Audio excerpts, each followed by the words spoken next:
it has been such a close connection to the teams and all the organizations, so to speak. You know, even though the runners was just runner and skippers were just skipper, the connection between all have been totally fantastic, and it has been so much more than a race.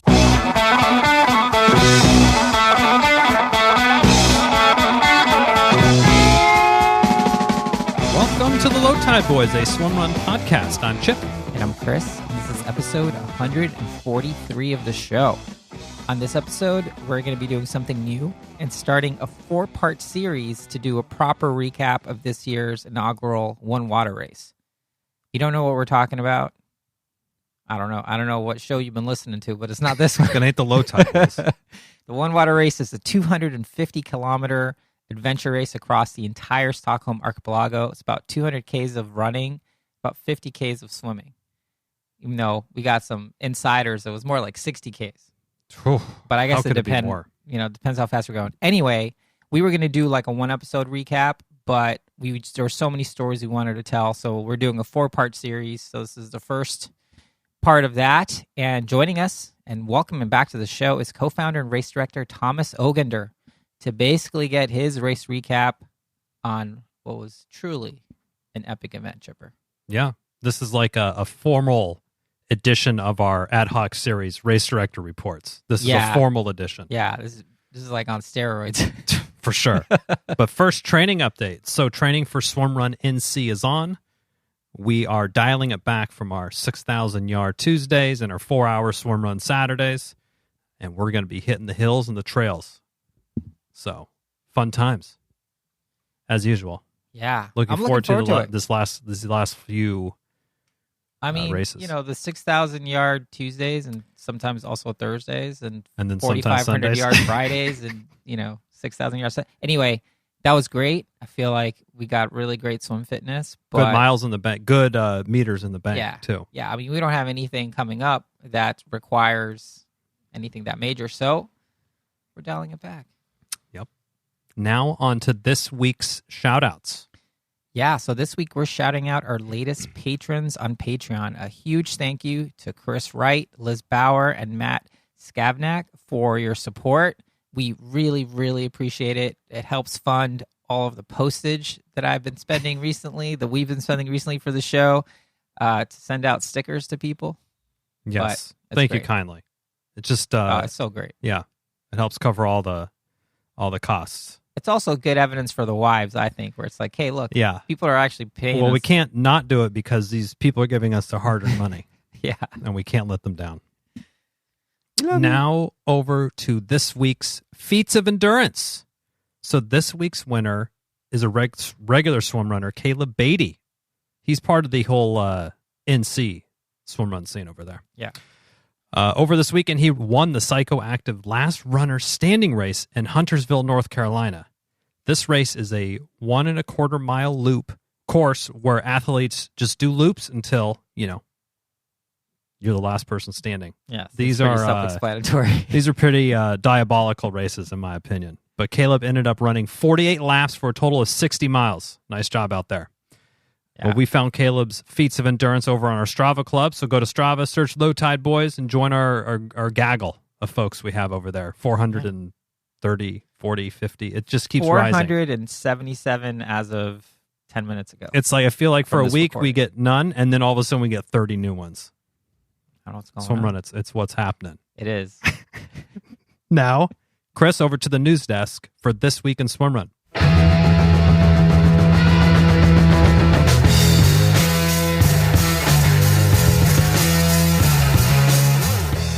All right, we've got some fun updates this week. As Keen as Mustard hosted their Grafham Water Swim Run in Huntingdon, United Kingdom, this past Sunday. Shout out to Jonathan Littlewood, Fred Newton, and Alex Sheen for strong performances. If you're in the UK looking to try swimrun, definitely check out this race series. You can learn more about it on episode 56 of the podcast, where we interviewed the mother and daughter race directing duo of Nikki and Chelsea Bailey. That was a super fun episode. Yes, they were a treat to talk. If we're ever in the neighborhood and they're hosting a race, we're there. I'm just going to go ahead and say it. Like, we'll do it. And I will just throw this out there that you think, what does mustard have to do with Swimrun?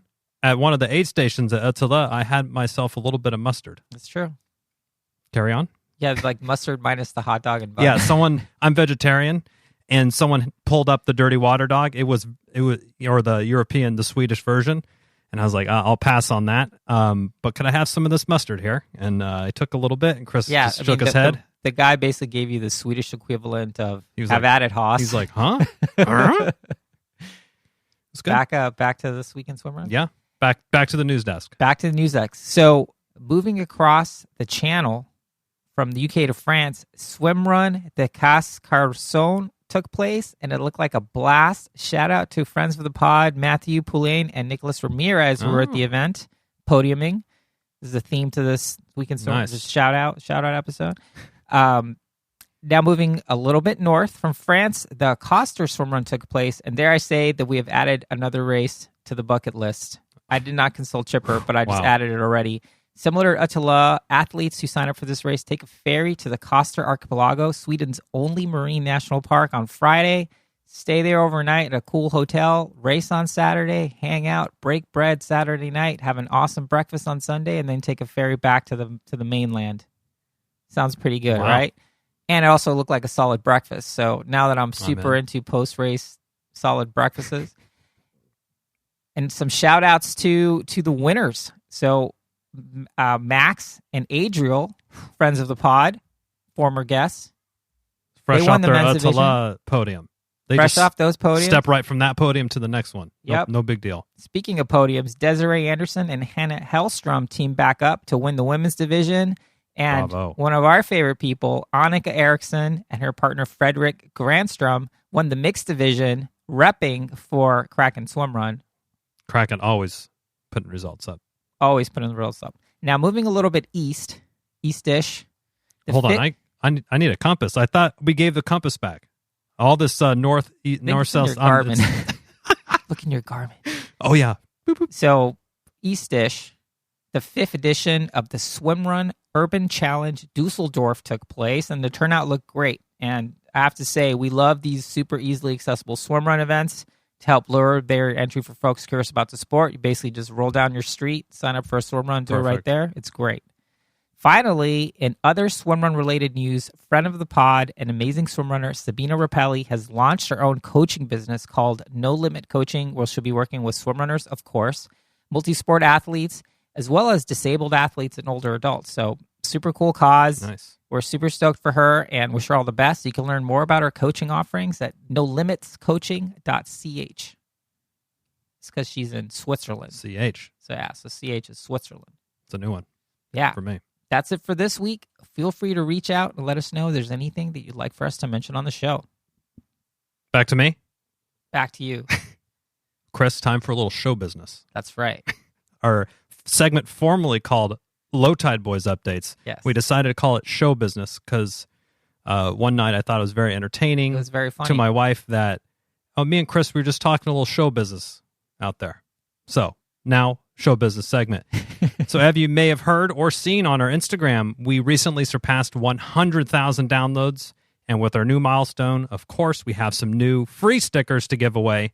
Our friend Sebastian, a.k.a. the Radberg on Instagram, designed the stickers, and we're super stoked to share it with you all. So we won't spoil it for you here, but go over to lowtideboys.com/stickers. Yeah. Fill out the form, and we have stamps for any region of the world. The globe is covered. The globe. So submit that in, and then once you receive said sticker, send us a picture on Instagram or whatever, tag us about wherever you stuck it. Yeah. And we'll reshare it. And these things are going like fresh canelbular. Better get on it then. So you better get on it. I mean, we ordered, I think we ordered 200 stickers, already probably down less than 75. Whoa! We better put another order in, or just do another 100,000 downloads. Yeah, help us get to another 100,000 downloads. Well, yeah, it's just our way of saying thank you. And of course, we're more than happy to do this. And again, awesome, really cool, unique design from the Radberg. Love it. Absolutely love it. Well, that's enough show business for now. Let's head into the show. So this is our One Water Race Part 1. with race director Thomas Ogander. Yeah, it was really great to catch up with Thomas.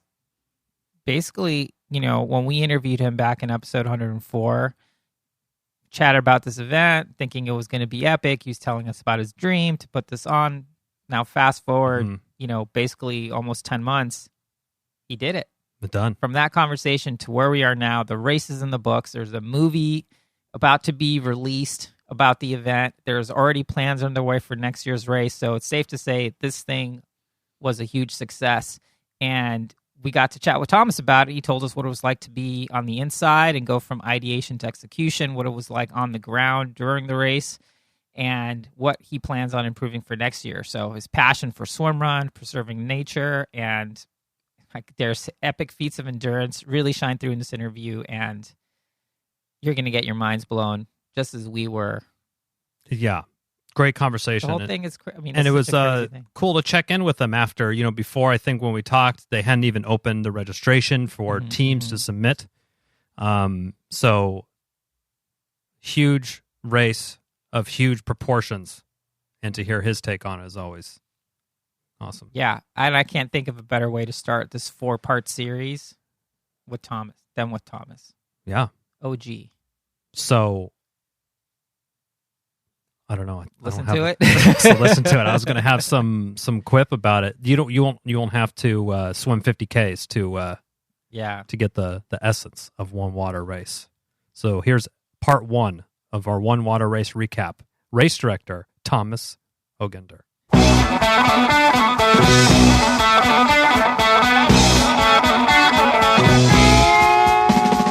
All right, so super excited to welcome back to the show Thomas Ogander, co-founder, race director, one water race, OG swim runner himself. Welcome back, Thomas. Thank you very much. So nice to be here again. Hey, so we've been following from afar this one water race. I mean, did not disappoint. Oh my goodness. Oh my goodness. We'd love to hear from you. I mean, since we had you on, obviously a lot of things happened. The race went on. We'd love to hear from you, kind of like sort of leading up to the race. How did everything start coming together? Before it was go time. Yeah, sure. Yeah, it's been a long time. I don't even remember. I think it was in, I don't know. It feels like March, April or something, maybe, for some reason. Yeah, maybe something like that. It has been a fantastic time. It has been really hectic. A lot of things to work on. To start with, we had an enormous feedback from racers all around the world, which has been exactly what we were aiming for. And in this format as well, we were really trying to, or we are trying to create, as we say, the ultimate proof of human capacity. And that was also engage a lot of the extreme and endurance racers out there. So that has been the main focus. And finally, we had a fantastic setup with people from Australia, Uruguay, Argentina, Brazil, 3 teams from the US. So we had from the beginning 3 teams from Sweden. Then, unfortunately, Helena, Pontus, and George had to step down. Yeah. But we had a fantastic teams on the start line. And then, of course, so that's one part of it. And we also started working very closely with the teams for the media production. We have been visiting all the teams with our own TV crew. Hans and Andre, they have been in Australia, in South America, and in the US, and of course in Sweden as well. Because we really want to, lift this to another level when it comes to media as well, and also show the people behind who are those athletes out there, and how do they think when it comes to this kind of races and extreme things to do, so to speak. So that has been really, really interesting as well, and it feels. I really love that kind of dimension to it, that you really start to know, the people behind, who are those people. And for me, it has been so interesting as well, because we have had a lot of contact, and I have been, of course, part of the production as well. So I almost, it feels like we know each other, but we hadn't met. So when we finally met in Stockholm in late August, it was like we have been having a net romance, internet romance, so to speak, and then we finally meet. So yeah. That was. It's funny, that's not unlike for Chipper and I when we were just in Sweden, last week for Uttala, just meeting everyone who we've either interviewed or corresponded with somehow to actually see them in person. It was like meeting with like a long lost friend that you actually haven't met before. Yeah, exactly. It must have been really the same for you. And in these times, of course, you can do a lot of things digital, but in the end, meeting in person, that's the thing that matters, so to speak. But so that has been really, really interesting to follow and have contact with the teams. And apart from that, we have also have close contact concerning not the course, but when it comes to the mapping, the maps, because the maps is a very crucial thing when it comes to one water race, because it's navigation and orienteering. So we have been producing our own maps, our own orienteering specialist, Stefan Chinell. So he has been creating like really advanced orienteering map for the archipelago. So I would say in late April, the teams got first they got the digital part of the map, not the checkpoints, but the map, so they could really start to study the terrain, the islands, and also start to make strategic plans, and also see what kind of islands would we be fast on, what kind of islands might take a longer time because of the terrain, so to speak. Because even though you don't know the course and the route and the checkpoints, you can start to make the strategic plan. You can see, okay, this is our playground, this is where we will be. What kind of islands are there here, and which kind of scenarios could we see ahead of us? So that has been a really, really important plan for the teams, so to speak, apart from the training, of course. But that has been really interesting to follow. Yeah, a few days after the race, I actually saw Daniel Hansen on his Instagram or something laid out all the maps. It looked like 30. He walked it was like a 5-minute Instagram thing because he laid them all out point to point on how big and much detail were in these. And it sounds like that was when the teams could first start to kind of strategize about, even though, like you said, they don't know where exactly the checkpoints are, but they can start studying. And is that where, from your point of view, having someone really strong on that orienteering piece really could set you apart for some of the other teams if you had someone really, really strong at orienteering? Yeah, exactly. Because this is the main purpose of the race when it comes to the orienteering part. Because you need to be a good navigator, you need to need to be a good orienteer as well, and was really interesting. What we saw out on the race as well. We saw team number 2 from Sweden. They were very close and following team number 8 from Australia for a really long time. It's strategic, good to do so, but it was quite annoying for the Australian team, because they have the Swedes right behind the back, and they sometimes, I saw them, they didn't even look at the map, so to speak. They just followed the team. But that's also interesting, because that's of course that's a part of the race, but if something happens, you need to really know how to orienteer and navigate. And I think the maps it's a key to a race like this, and also key to plan, because you have to make the strategic plans. Where should you try to eat, sleep, or how? So that's a really important part, and I'm really glad that we have Stefan Chinell and that we can create and produce our own maps, so to speak. So we can really keep it on a very high level, so to speak. So let me ask you, because logistically this thing is just, I mean, it's so long over so much time from like a race director perspective. What did you have any sort of concerns of being able to even pull it off, or were you really confident with like the boat captains and everybody you had sort of on the ground helping just to make sure this thing actually succeeded? Well, actually,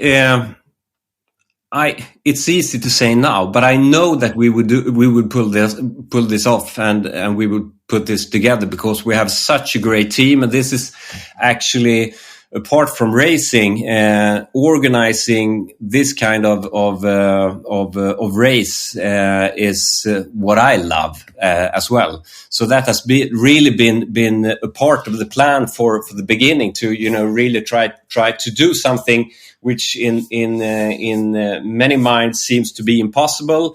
The race itself, but also organize it. I think we had about 90 people working for us on the staff. During the race, because as you say, it's 24 hours a day. We know we had the maximum time set for 65 hours, and so we need to have a plan for people to work. We need to work with the safety, which is the most important part. And so when it comes to the logistics and the safety boats, we had about 15 boats out on the race course, and we had between 30 and 35 skippers working around the clock. And we have one base up in Arholma, where it started, and then we had our second base in Möja, which is about 20 hours south, and then we had our southern base on Dalarö, and then we had our final base on Landsort. So we were working around the clock, and we had logistic teams on boats traveling to changing the skippers every 7 or 8 hour, and all the other teams. So that is one part that is really well, it's you need to be there when it comes to the safety. So the skippers have to be, they need to be fresh, and we have to provide them with food and energy and everything. So it's a tricky part, but it went really well.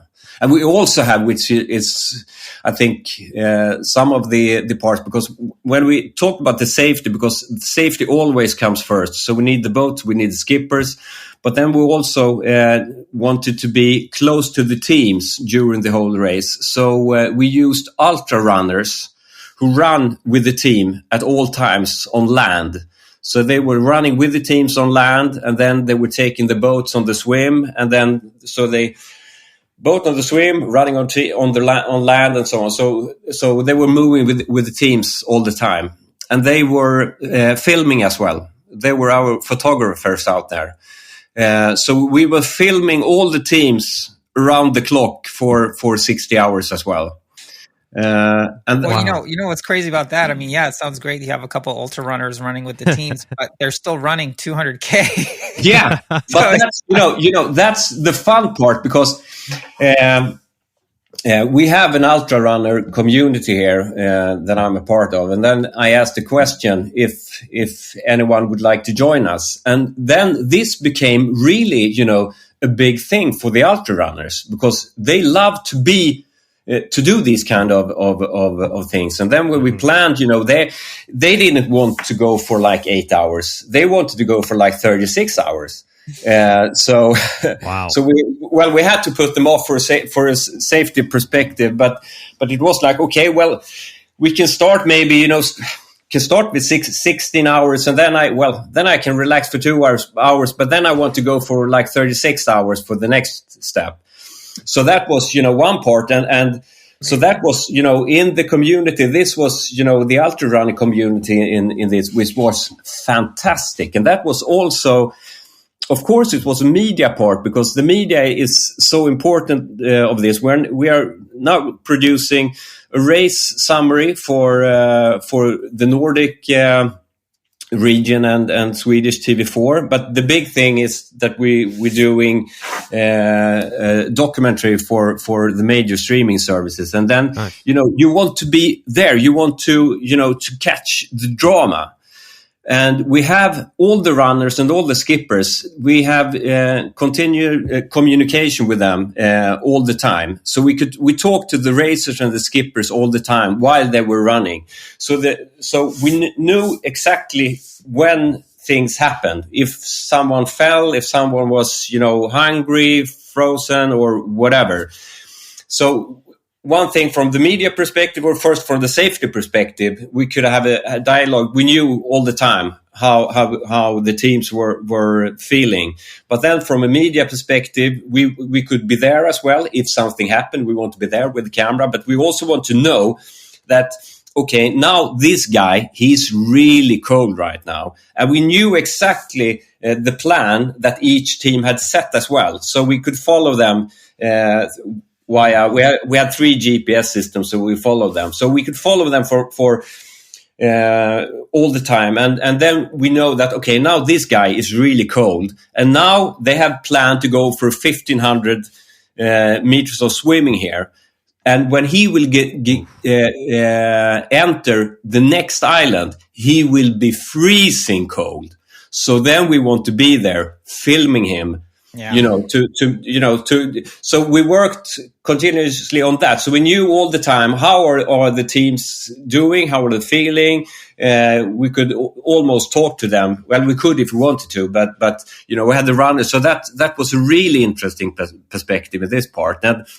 And the ultra runners as well, they really love to do this because they wanted to know as well, because we didn't know how will the teams react on the distance and in the no sleeping part and the cold and so on. So it's really interesting to follow the team in this perspective.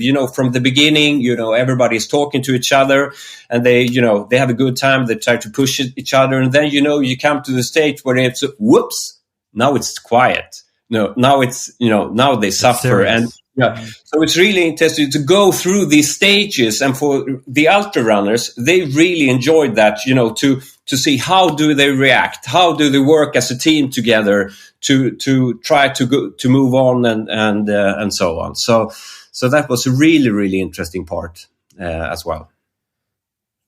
Man, and the media coverage again was extensive. I'm exhausted just hearing about the logistical aspect of this that for some reason I wasn't really comprehending, but that was a whole nother race that you were directing and navigating there. So obviously kudos on that. But once these teams showed up in Sweden and kind of got ready to go, obviously there was a big video stream of that and everything. How was the kind of the feelings from all the different teams from the different countries there? We were rooting for everyone, obviously, but 3 USA teams was pretty significant in my opinion to have it at this sort of event. Obviously, there was a couple Swedish teams that were probably the favorite, but what was the starting line kind of feels for an event of this magnitude? It was really interesting. I think you have, if you have seen some of the videos as well for the teams that we did, they have different kinds of mindset, and most of the team hadn't been here before. They didn't know for sure what was coming for them, so to speak. But it was from the very beginning when they got here. We have really been trying to organize the perfect setting for the racers as well. So they came to Sweden on Saturday the 19th or 20th, I think. And they stayed at the same hotel. We had a little gathering in the night, having a drink, and the atmosphere was, of course, a little bit tense, but it was such a friendly and an interesting atmosphere. They really, were, start talking to each other and get together really well, and had so many different kind of expectations as well. The teams from the US, some of the teams, they have only been training in, like warm water, like 28 degrees Celsius. The team in Florida, I don't know how much in Fahrenheit, but that kind of perspective. And then we have the team from South America and Australia as well. So it was really from the very beginning. It was like a family meeting almost, so to speak, because they knew quite a lot of each other as well, because they wanted to check, who will we compete against, who will we race against, who will be the, so then. They knew quite a lot of each other. I could see that from the beginning, and then actually it was, as I said before, it was so nice to meet all the teams and each other for the first time as well. And then we took a boat. We had a meeting in Stockholm on Sunday morning, and then we took a boat from Stockholm out to up to Arholma, which is like 4.5 hour boat trip up to Arholma. For some of them, it was the first time to start to feel the atmosphere, to see the archipelago and so on. It's a little bit like Ö till Ö when in the early days, when you took a boat on Sunday morning from Saltsjöbaden or from Stockholm out to Sandhamn. So it's a really, really good atmosphere and so on. And then when we got to Arholma, we had Sunday afternoon and the whole Monday free for the teams, and they started to swim directly. Not the Swedish teams, but the foreign teams, the US, South America. They jumped into the water immediately just to how cold is it? How will it be? What are we dealing with here for the next 3 days? So that was kind of interesting as well, because Arholma and the hotel that we stay in, Arholma Nord, is very very empty, so to speak. It's only us there, and it's a very, very beautiful place. It's nothing northern. It's just Finland over there. So it's you can walk there and really see that, this is the very northern part of the archipelago, and they ran a bit and they swam a bit and so on. And then on Sunday afternoon, quite early, we had the race briefing, just to we had some digital meetings before, so they will have everything totally checked and controlled before, no questions or so. But we had a race briefing anyway, and we gave them the first physical part of the maps without the checkpoints, but just for them to touch and feel and see what they would be working with during the race. And then after that, after Sunday night, for the teams, they actually had Sunday night and the whole Monday off, just to relax, go into the race bubble, so to speak, and just focus on the race. And it was a fantastic feeling, actually. And everybody was, the weather was perfect. We couldn't have got a better start, so to speak. Out in the archipelago, good food, nice hotel, and very nice friends and people. So, Thomas, before we get into kind of like how the race unfolded, I think, it seemed pretty clear to me. I mean, we would never root against Kristen, Daniel, or Adriel, partly because they're all world champions. They're very comfortable in that environment. So I think you'd have to say that they're them or the team with Martin Flinta, of course, probably be the favorites just because of the familiarity with the terrain, I guess. Plus, they've done the previous versions of this and things like that. From your side as a race director, is that kind of what you were thinking as well? Like, okay, these guys have adventure racing experience. They're world champion adventure racers, also world champion swim runners. It seems to me like that's the perfect combination to do this really successfully? Yeah, well, the thing is, you have to start somewhere, and someone, as the Swedish teams and as Christine and Daniel and Adriel, they have been here, and also Martin Flint and Johanna, of course. Mm-hmm. But I would say when it comes to of course, the archipelago, they know it.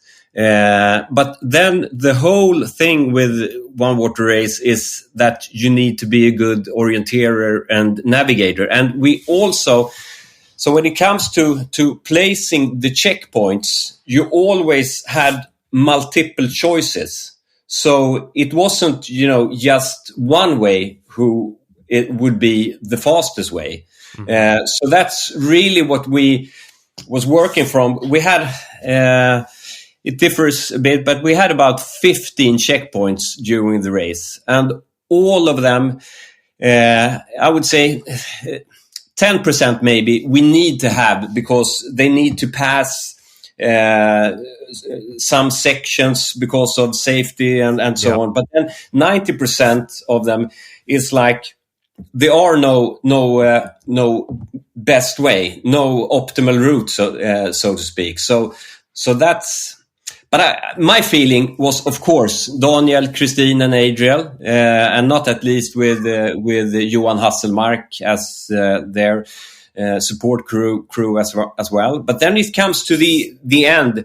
When it comes to Adriel, he hasn't been doing the long distance or the multiple day racing before, which could be a problem, because you don't know what will happen to your body and your mind after, like 24 hours. That's okay. Almost, everyone can do it. Up to 36, it's more or less okay. But then after 36 hours, then it gets really, really tricky.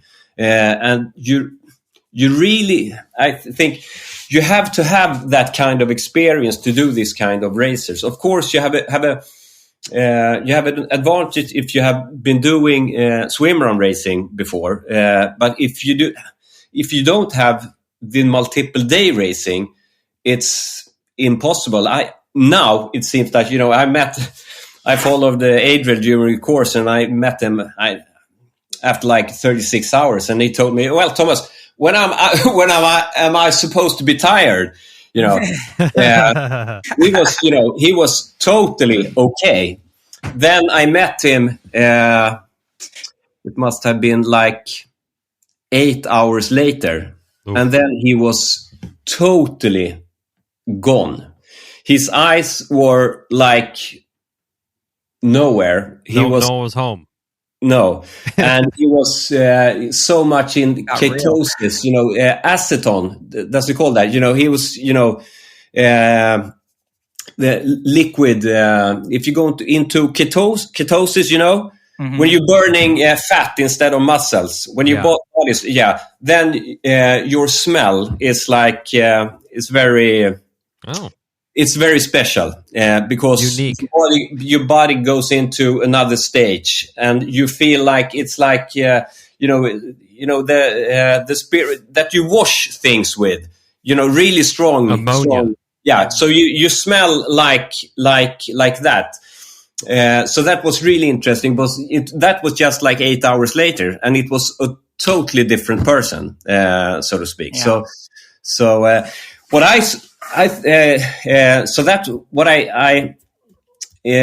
thought that you need to be a multiple day racer and orienteer, good navigator to do this. Of course, you have an advantage if you're a swim runner, but you can't only be a swim runner, because as you know, you have like 8 hours. Now it's down to 7 hours, which is really crazy. But not for us, but other people were doing it 7.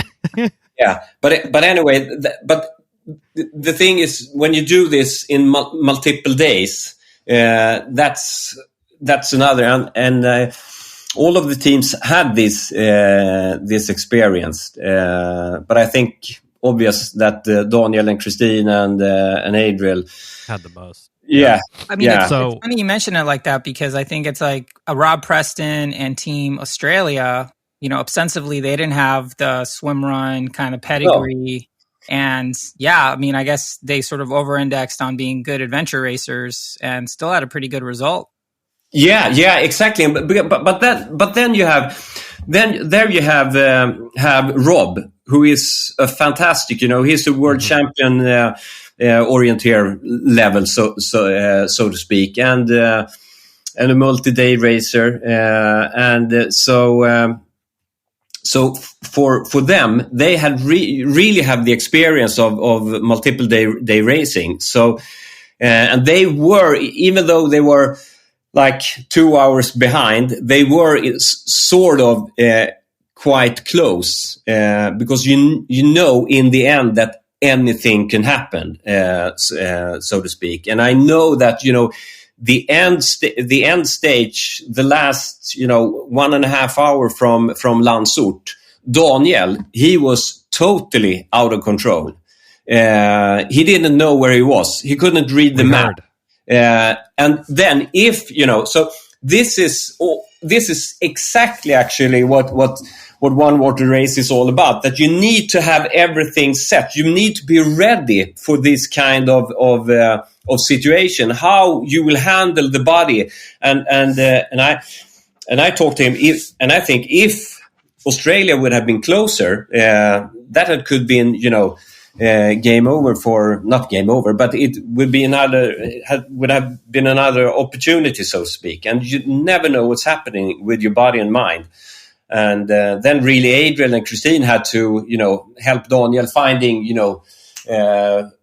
road or something, so he could start, reading the map and so to speak. But it's extreme racers, I must say. You look at, and we have all this on film, but you have Elizabeth from Team Australia. She got really, really seasick after the long swim from Danzig Gat. And I was meeting them to give them the last maps. And then they had been awake for like 44 hours, and they had a new map, and they were quite struggling, so to speak. And she was really struggling with being seasick, and she tried to eat, she couldn't, she couldn't, she was just throwing up all the time. But to see them, they were sitting there planning the next stage, and she was sitting there, was part of planning the next stage, was throwing up, planning the next stage, throwing up, planning the next stage, and that kind of teamwork, so to speak. And then they also had Justin, their overall navigator, and because after the long swim, almost 6.5k swimming, and then they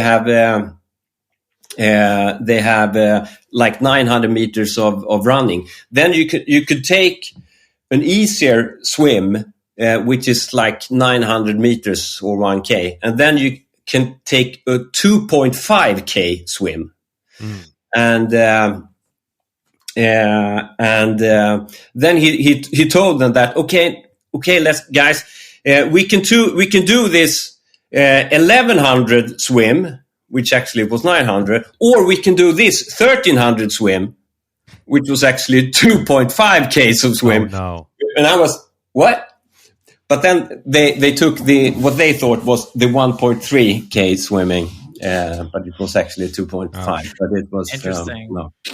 Wow. So you don't have to give us a leg by leg breakdown or a real time breakdown of this. We'll be here all day. Our computers will run out of battery, but we'd love to kind of hear some of the highlights from your point of view from the race. I know we had a really close race, even 8-10 hours into the race between Team Sweden, Australia, and then the Australian team as well. Team USA a couple of those teams were really up in the mix to start. How did the first 10, 12 hours play out? Yeah, well, it was quite interesting already from the beginning, because there were some teams that really choose a very different kind of route, so to speak. Because when I looked at the course, I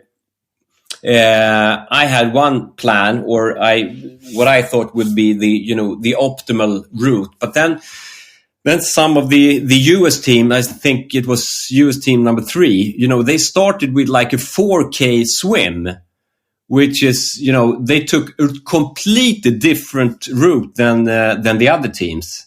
So that was quite interesting in the beginning, because I thought that for the first like 6-7 Ks, I thought that the teams would stay together. But already from the beginning, the selection of route was differ quite much, so to speak, and it felt like the US team felt like they wanted to do more swimming than running, so to speak. 50K wasn't enough. They needed a little bit more. Exactly. So that was quite interesting in the beginning, but it was a close race. I think that team number 4 from Sweden, with Christine and Daniel and Adriel, they took the lead from the very start, and I had in my mind, I thought it wouldn't be impossible that one or two of the teams just would try to pull off right fast in the beginning of the race, and Christine and Daniel and Adriel were going quite fast in the beginning, but already from the start, team number 2 from Sweden and team number 8 from Australia, they went together from the very start, and the other teams didn't really have the possibility to catch up.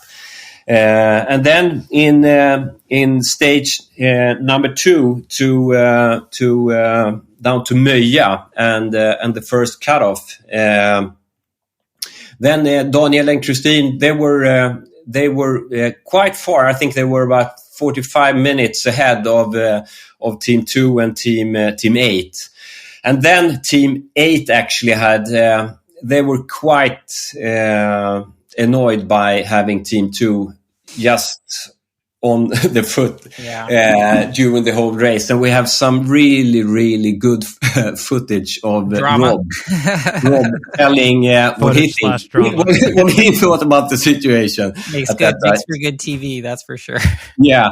But then we come to a tricky part of the Möja, and that's where it started to get really interesting, because then Daniel and Christine and Adriel, they took. That is an island where it's really tricky to navigate, and they took a longer route, while Rob and team number 2, they just went straight on, and there you could really see Rob's when it comes to the navigation and orienteering part, because he nailed that checkpoint. I think he took it in about 35 minutes, and it took almost 1.5 hours for Daniel and Christine. Yeah, so that's the kind of race that one water race is. So then we had all the 3 top teams together at the same time, and it was the same for the US teams and South America as well. Team number 1 from team number 1 and team number 3 from the US and team number 5 from South America. They also joined at that stage. So we had a quite good battle between those 2 US teams and team South America as well. But then team number 1 from US went ahead, and we had the first in stage number 4. We had the lead of team number 4 from Sweden, and we had team number 2 and team number 8 not that far behind. But then we have a very difficult stage when it comes into stage number 4. It has been a lot of swimming. We're in the really outside of the archipelago. It's a lot of open water, and that is when it gets really, really tricky. It's dark and you're getting cold, and it's about after 36 hours. And then we had the first team that actually didn't make it and decided to quit the race, and that was team number 1 from the US. They had actually a quite good pace, but they reached that checkpoint and realized that before we have some really, really good running, we have about 7 Ks of swimming in cold and black water ahead of us, and they decided, no thanks. They've had enough. I mean, it makes sense if your mind isn't right at that point. I mean, it seems like, obviously only 3 teams out of 7, made it to the finish. This race was a beast. I think, Chipper and I, during the World Championship we're recording this on a Sunday. On Monday, we were on one leg. We were like, can you imagine the one water people had to do this for 3 days? It was just, this race was a beast. So were you surprised with the amount of DNFs, or did you think it's this thing was just a huge challenge that you weren't expecting everyone to finish? Well, this was actually what I thought. I thought that 3 or the maximum of 4 teams would be able to make it. And I would say that the teams that didn't make it, it was only because of it was, the first time. I would say it's like Ötö in the beginning. From the beginning, it was so it was not many people that made it to the finish line. So I think it's something new, and so it was actually what I thought, not what I planned, but I thought I didn't have expect more than 3 or 4 teams that would reach the finish line. We heard because you have so many different kind of stages in the race, and that's also the part. It's meant to be a beast, so to speak. It's made for that. Didn't disappoint. Did not disappoint. Yeah, but it's like Jared Shoemaker from Team Number 1 US. Mm-hmm. He really, he said to me, Thomas, this race really got me, so to speak. I got beaten by this race. And now he emailed the other day that he said that Misty and Sarah, unfortunately, they had enough. But he had already now been starting to recruiting people for next year. Because that actually that was kind of our next question is okay, we got 1 race in the books. By all accounts, it was a success. Logistically, you pulled it off. It was drama. You caught it on video. Can't wait to see that footage. Is it we rolling this thing back next year? Yeah, for sure. This is exactly what we have been aiming for. It takes a while to start something like this. In the beginning, people don't know if it's possible. Even now, when we did it, there was a lot of experienced people who didn't knew if anyone would make it or not. So it takes a while to do it. Now we have it. We have done the race. We have the footage. We have. For sure, we will now start. We're working with the documentary now that will be ready within 6 or 8 weeks, I would say. The trailer for next year will be ready in a month, I would say, and the admission process will start by the 1st of November for next year. Wow! So Well, can't wait to see all those things and to see who throws their hat in the ring for the 2023 version of One Water Race. Be sure to head to onewaterrace.com to check out, like Thomas said, the trailer, forthcoming documentary, hopefully on some mega streaming sites, of course. And if this has piqued your interest and is something that you think you can convince a few of your pals to do, start swimming. It's not a walk in the park, but start swimming a ton. yeah, better start swimming. And then head onewaterrace.com is where they can find out, and similar handles on the socials. I assume YouTube and Instagram are probably going to be the main ones for finding the content. Yeah. And it's been fantastic. And what I would say is the most incredible thing with the race, I would say, is it has been such a close connection to the teams and all the organizations, so to speak. You know, even though the runners was just runner and skippers were just skipper, the connection between all have been totally fantastic, and it has been so much more than a race. When we had the final dinner at Friday night, it was like, you know, we were just like a big family that have been experienced this together. Even though some of the teams didn't make it, it was just such a great atmosphere, and have new friends for life in Australia, South America, the US, and so on. So it has been fantastic, and everybody knows what Swedish fika is all about now. Yeah, as well. Yeah. We have much experience very as well. Important. So Thomas, thank you so much for taking the time. I mean, we're so happy for you. We're so happy that this race exists, and it's just, you know, the latest incredible test of human endurance and what people are capable of. And yeah, can't wait to keep following along and see how this grows. So thank you for putting it on, and thank you for talking to us. We really appreciate you taking the time, and best of luck. Thank you. So good to be here. So good to be talking to you as well. Thank you very much. Thanks. All right, take cheers. care. Cheers. Bye.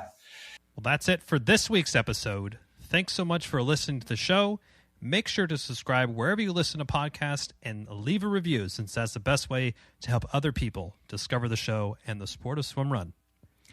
Sign up for our newsletter at lowtideboys.com. That's boys with a Z. And check out our meme page at the Low Tide Boys on Instagram. If you have any suggestions for the show or questions for us, send us a DM or an email at lowtideboys@gmail.com.